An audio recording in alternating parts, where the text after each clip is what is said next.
Mini LED 电视是2024年电视市场的主力选手。Mini LED 背光给液晶电视带来的更高亮度以及更高的对比度，极大提升了电视的观感表现，契合度比其他类型的显示设备都更强。而我们之前也科普过了，在 Mini LED 电视方面，背光分区数量是选购时需要关注的核心参数，分区越多，对画质的提升就越显著。所以这一期视频就按照分区数量给电视进行档位的划分，并盘点了目前市面上在售的主流品牌所有 Mini LED 电视的配置信息，涵盖10个品牌、40个型号电视的全部详细参数对比以及解读，希望可以赶在最后的国补结束前，为依然是有需求的同学提供帮助。毕竟有些地方国补已经结束了，有些地方的国补才刚刚开始。我们还是以目前最受欢迎的75寸规格来做对比。首先来看一下100G分区的电视，100G分区可以显著优化电视的对比度表现，不过大概要300以上才够。这个价位段非常卷，主流品牌在今年这一块的配置价格各异，新品就有10多款，价格普遍来说和分区数量是有挂钩的。如果对上墙美观度有要求，考虑装修风格的百搭，那么建议闭眼入创维的壁纸电视 A7E，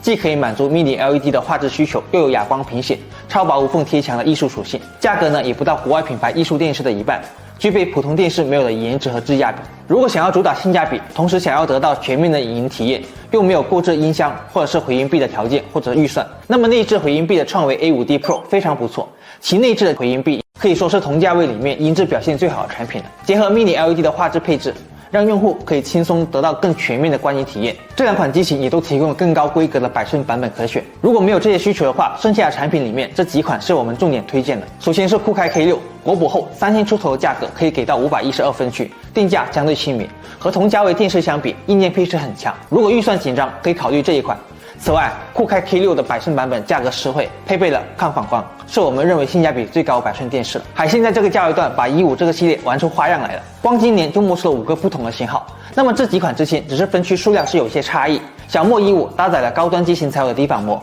抗反光效果极好，可以应对明亮环境下的观影，和E5N Pro 加都是目前比较推荐入手的型号。TCL T7K 属于是目前最便宜的真量子点机型，T6 Pro 以及 T6K 是它不同程度的减配版。维达发现 X2025 款受到更多关注，虽然同价位给到更多的分区一些，但是系统应用性上表现稍差。东芝、索尼作为很多人记忆中的老型号，价格还是非常高昂的。索尼7系实际的画质、色彩表现确实很优秀，配得上它的名声，但是价格也是不同寻常，只能推荐给信仰用户了。华为智慧屏重点还是放在灵犀指向这类互动性的功能上，主打自家的生态交互、巨幕手机等等。如果是单纯需要一台电视，软硬件方面很多重要参数以及功能都远比不上同价位其他品牌的电视，非常的不划算。如果你喜欢华为，没有这类高规格影音需求的话，才建议入手。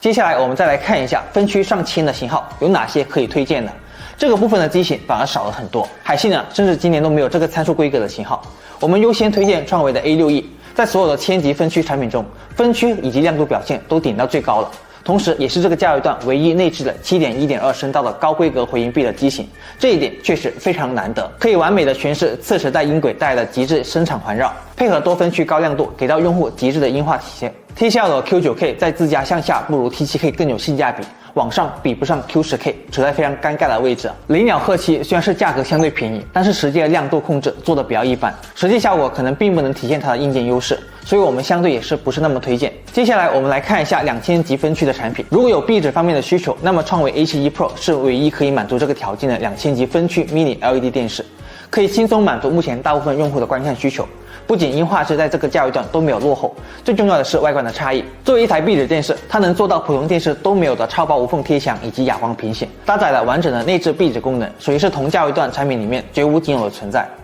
而常规需求方面，在9月前2000分区属于是旗舰电视的配置，但是9月底开始，随着搭载了9655芯片的几款新品发布，2000级分区电视的价格来到了新低。这3款之间，海信 E7N 表现最稳定可靠，不过价格相对高一些。维达 X Pro 其实就是 E7N 的削弱版，一方面没法保证软屏，另一方面关键的画质芯片也没有了。小米 S Pro 虽然是不错，有米家生态优势，但是在控光、色彩等很多关键问题上做得不是很好，并没有发挥出2000级分区的实力。就来看一下后续能不能通过固件更新来有所改善。再来看到被刺的2000分区的几款旗舰，海信本家的 E8N Pro 可以说就剩下抗反膜的优势了。Q10K 由于价格更低，有量子点管色域，再加上应用的系统，75寸配合国补只有6000的售价，成为了众多2000级分区旗舰机型里面最香的一款。索尼最大的问题依旧是价格，这一点就见仁见智了。最后是分区达到5000以上，就到了厂商们秀肌肉的领域了。我们给大家简单介绍一下。首先，海信今年的高端主力 180N Ultra